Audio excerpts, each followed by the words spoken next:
안녕하세요. 제 채널에는 약 500여 명의 구독자가 있는 일본 도쿄의 유튜버입니다.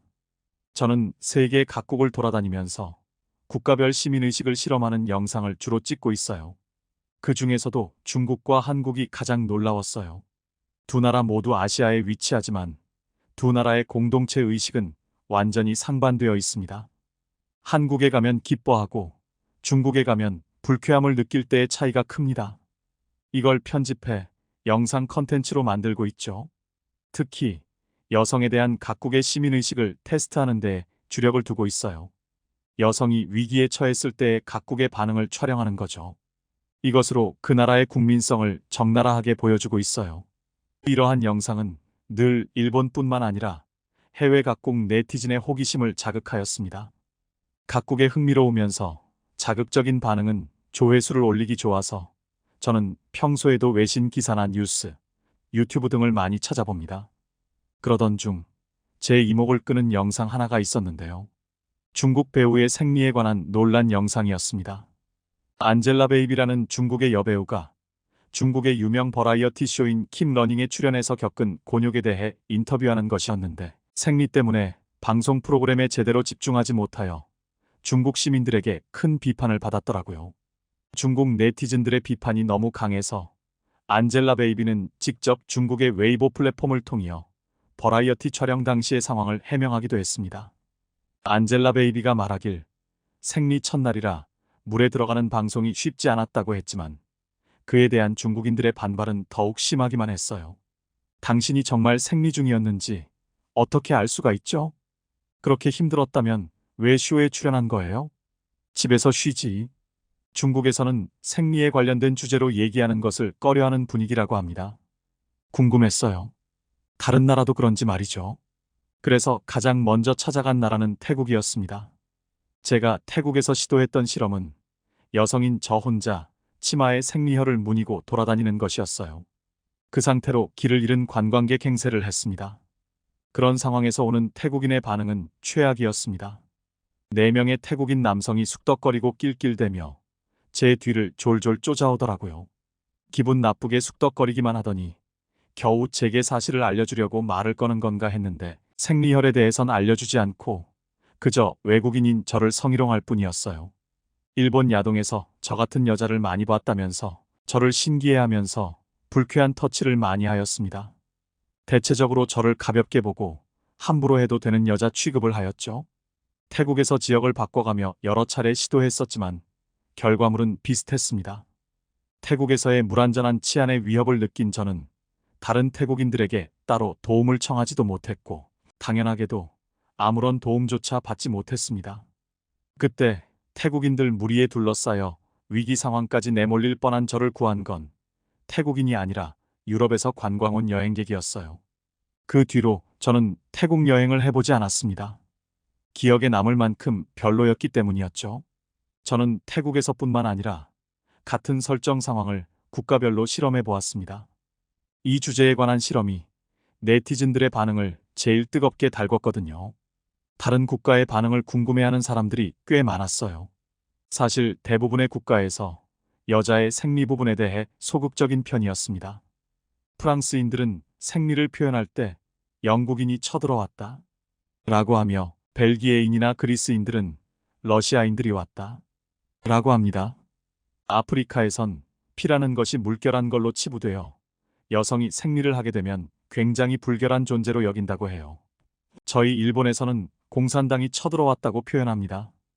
이처럼 생리는 각국 물문이고 숨겨야 하는 부정적인 느낌으로 많이들 표현해요. 그래서 저뿐만 아니라 제 채널을 구독히고 있는 여성 구독자들은 더 궁금해했습니다. 모든 국가가 조심스러워하며 애둘러 표현하는 생리혈을 묻힌 상태로 도움이 필요한 여성이 있을 때 어떻게 도움을 주는지, 과연 태국인들과 반응이 같을지 그 반응이 궁금해서 시작한 실험 콘텐츠였죠. 생리는 어느 나라에서나 조심스러운 부분이겠지만 중국에서는 더더욱 폐쇄적인 영역인 것 같았어요. 그래서 저는 이번 기회에 중국의 실반응이 궁금하여 방문해 보게 되었습니다. 중국이 어디까지 여성의 생리 부분을 포용할 수 있는지 알고 싶었거든요. 제가 중국에 방문했을 시기에는 마침 중국 남서부 윈난성에서 소수민족이 개최하는 전통 행사가 진행 중이었습니다. 이 물을 뒤는 축제는 태국의 송크란 축제와 비슷한 의도로 만들어졌는데요. 이 축제는 사람들이 자신의 선의와 소원을 세상에 전하기 위해 서로에게 물을 뿌리는 축제입니다. 여느 때보다 훨씬 많은 인파가 모여있는 축제 현장을 보니 제가 촬영을 시도이기에 아주 적합한 조건이라 생각했습니다. 저는 중국인이 유독 많은 축제 한가운데서 실험을 시작했어요. 그리고 저는 그곳에서 태국에서보다 훨씬 더 경악스러운, 어쩌면 씻을 수 없는 상처를 경험하게 되었습니다. 생리가 샌 것을 본 중국인 남성들이 저를 향해 물총을 겨냥했고 제가 어찌 손 쓸 수 없게 물세례를 퍼붓기 시작했어요. 그것에 정신 팔려 있는 사이 제 신체에는 수많은 손이 오갔는데요. 그 과정에서 옷을 찢겼고 그곳과 엉덩이끼지 거침없는 물세례와 접촉 공격을 당했어요. 수많은 중국인이 저를 애위싸고 있었지만 도움이 필요해서 주변을 둘러봐도 비슷한 상황만 연출되어 있을 뿐이었습니다. 대부분의 여성들이 저처럼 수염에 노출되어 있었고 도움을 청할 분위기가 전혀 아니었죠. 저는 결국 이 무자비한 상황에 너무 화가 날 수밖에 없었습니다. 중국의 그런 미개한 행동을 어렵사리 촬영이느라 정말 애를 먹었습니다. 제 채널의 영상이 수백 개는 되는데도 감히 단언할 수 있어요. 모든 촬영을 통들어 가장 힘들었고 불쾌했다는 것을요. 황급히 축제 현장을 빠져나온 저는 옷을 여미기 바빴습니다. 숙소까지 길을 걷는 과정에서도 성희롱 위협을 몇 번이나 받았는지 셀 수도 없었죠. 그 와중에도 저를 도와주는 시민은 없었습니다. 남성에겐 기대도 안 했으나 여성들끼지 저의 처지를 외면할 줄 몰랐죠. 숙소까지 오는데 발가벗은 기분을 느꼈던 저는 중국에게 너무 화가 나서 찍은 영상을 거의 편집하지 않고 업로드하였습니다. 그러자 얼마 안 가 제 채널에 찾아온 중국 네티즌들에게 상당한 인기를 얻었어요. 누가 봐도 부정적으로 보일 수밖에 없던 그 영상에 대해서 중국인은 저를 헐뜯으며 본인들의 문화를 지지하기 시작했습니다. 이거 혹시 우리 중국 욕을 하려고 올린 영상이야? 우리는 성스러운 의미로 물을 뿌릴 뿐이야. 과도한 양의 물을 사용하지도 않았고 기분 좋게 축제를 즐기고 있었던 것뿐인데 왜 중국을 욕하려고 안달이 난 거지? 우리 중국을 헐뜯으려고 일부러 오버하지 마. 한국인이나 일본인이나 중국인에 대한 열등감이 가득한 건 똑같은 것 같네. 관광객들이 중국을 방문할 때 이렇게 과격한 행동을 하는 건 일반적인가요? 그들이 누구길래 중국을 시험해 보려 하나요? 생리혈을 왜 언급하고 다니는 거지? 그것이 만져달라는 신호인가요? 중국의 수준에 못 미치면서 중국을 시험하려고 하는 건 꽤 불쾌한 일이죠. 어처구니 없어요. 그 많고 많은 중국인 중에선 양심적인 발언을 하는 사람은 어디에도 없었습니다. 해외 네티즌들이 지적한 물총으로 성추행하던 중국 남성들에 관한 얘기가 많았는데도 중국인들은 그것을 불법 행위라 보지 않았어요. 자신들의 그러한 문화를 이해하지 못할 거면 중국을 떠나라는 얘기만 많았죠. 너무 기분 나쁜 시간이었습니다. 태국에서는 단지 물쾌한 위협만을 느꼈다면 중국에선 더러운 위협을 느꼈어요. 원래라면 중국에서 하룻밤 자려고 했는데 기분이 나빠서 중국을 바로 뜨기로 마음먹었습니다. 숙박비를 전부 날리는 것조차 상관없었어요. 그저 중국 땅에서 빨리 발을 떼고 싶었을 뿐입니다. 심지어 중국 호텔의 욕실은 또 얼마나 비위생적이었는지 모릅니다. 유독 변기 주변에서 냄새가 심하게 났어요. 샤워하는 내내 거슬렸지만 어차피 샤워만 끝내고 빨리 나갈 거라서 그냥 그러려니 넘겼습니다. 휴대폰으로 제가 묵은 중국 호텔을 검색해 봤더니 그 호텔이 비위생 문제로 유명한 호텔이더라고요. 욕실 수건으로 변기를 청소하고 변기를 청소한 수건으로 여기저기 욕실 물건을 닦는다는 한 여행객의 후기가 올라와 있는 겁니다. 그 사실을 알고선 공항에서 손을 몇 번이고 씻었습니다. 분명 샤워를 하고 나왔는데도 흙탕물을 뒤집어 쓴 것만 가든 기분이었거든요. 당장이라도 일본으로 돌아가고 싶어 죽는 줄 알았습니다. 그런데 그 시점에서 잠시 멈춰있던 댓글 알림이 다시 신랄하게 울려 제 심기를 건드렸는데요. 저는 아직도 일본행 티켓을 예매하기 전에 그 알림을 확인한 것이 신의 한 수라고 생각하고 있습니다. 새로 뜨는 댓글을 확인해 보았더니 몇 분 전에 업로드한 중국 영상에 달린 댓글이었어요. 자신을 서울 메이필드 호텔에서 일하고 있는 호텔리어라 소개하는 한국인의 댓글이었습니다. 대부분의 외국인들이 중국의 영상을 보고 비판 한마디를 남길 때 그 한국인 호텔리어는 혼자서 다른 목소리를 내어 더 눈길이 갔어요. 중국에 대한 비판을 하는 대신 한국에 대한 자랑과 홍보를 하고 있었어요. 한국 여행을 추천하면서 깔끔하게 마무리한 댓글이었습니다. 저는 일본에 가기 전 잠시 한국에 들르기로 마음먹었어요. 한국행 비행기에 올라타기 전 저는 한국인 호텔리어가 추천했던 메이필드 호텔에 방을 예약했습니다. 한국의 높은 시민의식과 그로 인한 안전한 치안은 저희 일본에서뿐만 아니라 외국인에게도 잘 알려져 있을 정도로 유명해요. 하지만 한국의 치안이 생각보다 좋지 않다거나 시민의식이 별로라고 말하는 외국인들도 많습니다. 한국을 방문하지 않은 사람들에게는 한국의 치안에 대한 이야기가 혼란스러울 수 있습니다. 한국을 방문하지 않은 외국인들의 입장에서는 한국의 치안에 대한 미신이 낯설게 느껴질 것입니다. 만약 한국이 실제로 안전한 곳이라면 그런 곳은 외국인들에게 완벽한 행복의 나라가 될 것입니다.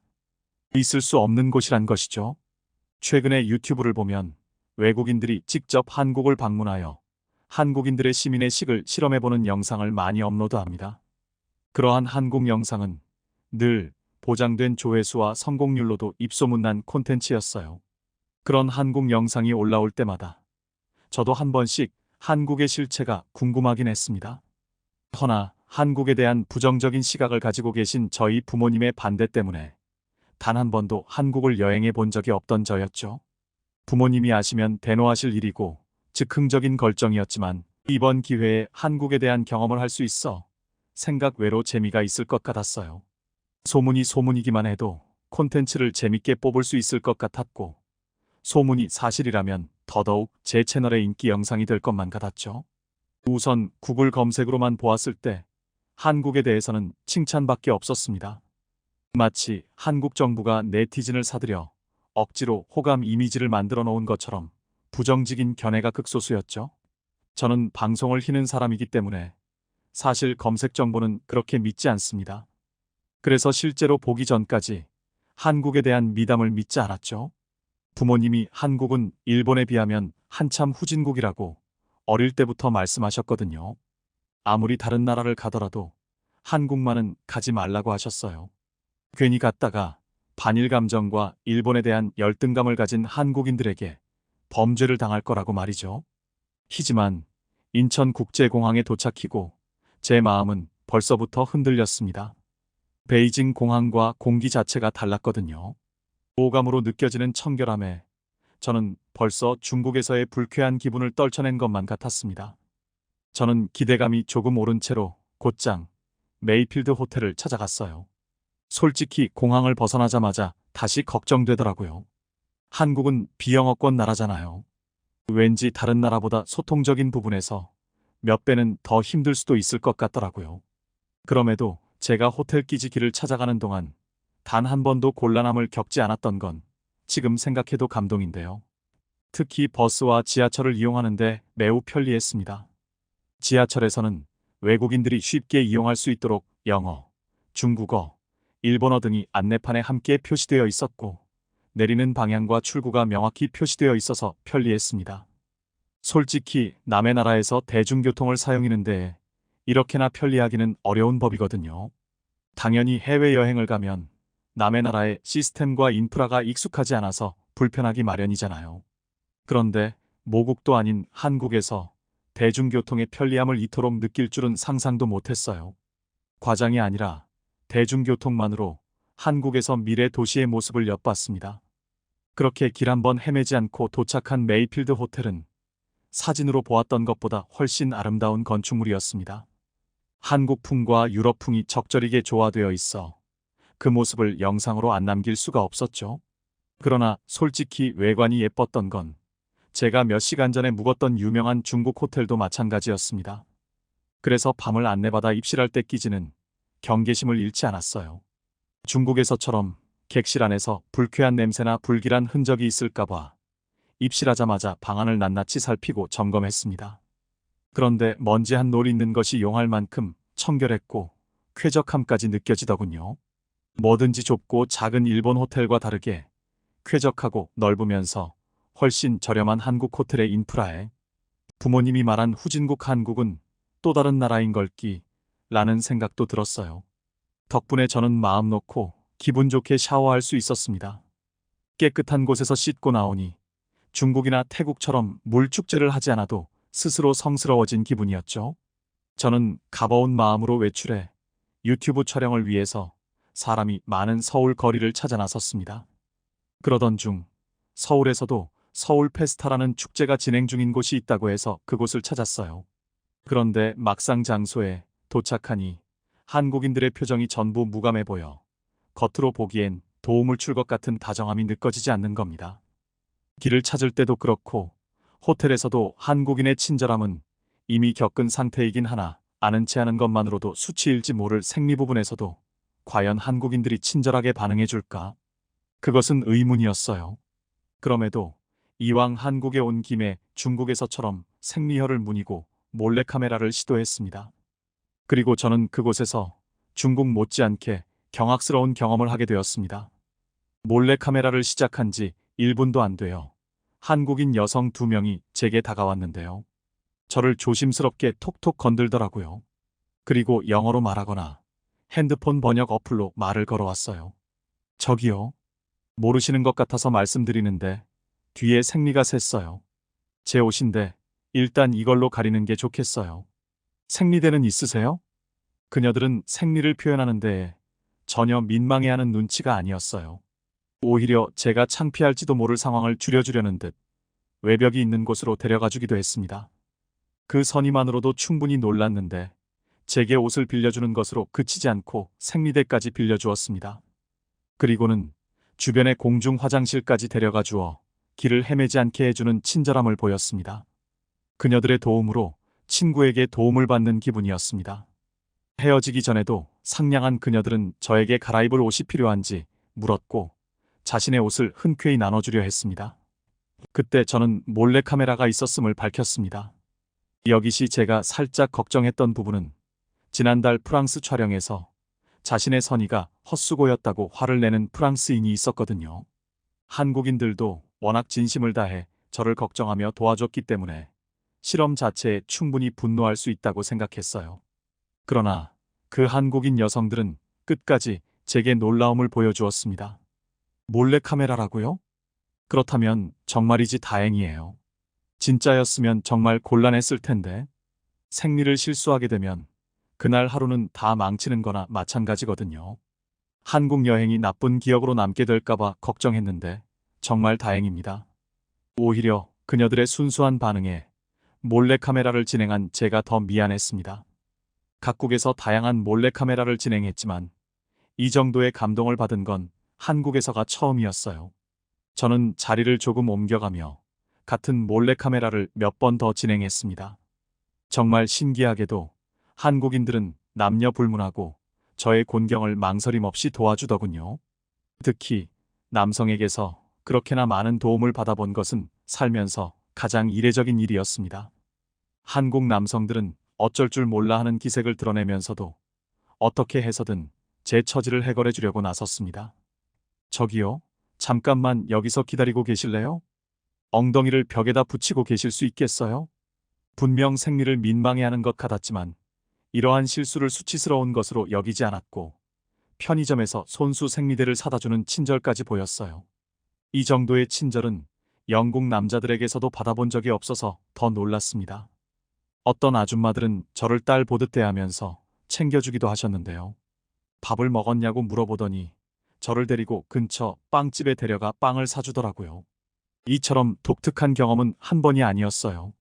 제가 어느 정도의 친질까지 경험했냐면 어느 노부부는 저더러 잘 곳 없으면 본인들의 집에서 재워준다고까지 했습니다. 이처럼 한국인들은 생리하는 여성을 조심스럽게 대하면서 그 순간 주인공을 모시는 것처럼 진심과 관심을 주었습니다. 몰랐는데 한국에선 생리하는 날을 마법에 걸린 날이라고 표현한다더군요. 니무 아름다운 표현이라시 무척 놀랐습니다. 다시 생각해도 한국인의 반응은 최고였던 것 같아요. 어떻게 낯선 이에게 이렇게까지 마음을 내줄 수 있는 걸까요? 한국인들의 믿을 수 없는 국민성과 따뜻한 정에 충격받지 않을 수 없었습니다. 왠지 한국의 사회는 알게 모르게 모두가 가족인 것만 같은 그런 느낌이 들었어요. 역사적인 사건 때문에 한국의 민족성이 남다르다는 걸 댓글로 본 적이 있는데, 그렇게 뿌리 깊은 민족성이 한국의 치안과 시민의식 수준을 높이는 데에도 한몫하고 있는 것 같았습니다. 저는 한국 촬영을 통해서 평생 느꼈던 것보다 더 큰 감동을 느꼈습니다. 해외에 입소문난 한국에 대한 미담을 직접 겪어보니 가히 세계적으로 소문이 날만하더라고요. 한국인들 표정이 무섭게 보여도 그것이 전혀 인색하게 느껴지지 않았고 다정하게만 보였습니다. 한국에 관련된 영상만 올리면 조회수가 폭발하고 화제가 되는 이유도 너무나 이해가 갔어요. 아마 다들 저처럼 상상 속의 나라를 경험했기 때문이 아닌가 싶습니다. 제 채널에서도 마찬가지로 한국의 영상이 큰 인기를 타고 있습니다. 중국 영상처럼 편집 없이 영상을 올렸는데 지루해하는 시청자가 전혀 없었고 시청 지속 시간도 좋습니다. 또 하나 신기했던 점이 있다면 놀랍게도 한국 영상에 달린 댓글만 굉장히 청정했다는 겁니다. 도대체 한국은 어떻게 외국인들의 마음을 이렇게까지 대동단결시킬 수 있는 건가요? 참, 알면 알수록 알고 싶은 나라입니다. 다음에 기회가 된다면 몰래카메라의 목적이 아닌 순수한 여행객으로 한국을 방문해서 즐기고 싶습니다. 그날이 빨리 오길 기대합니다.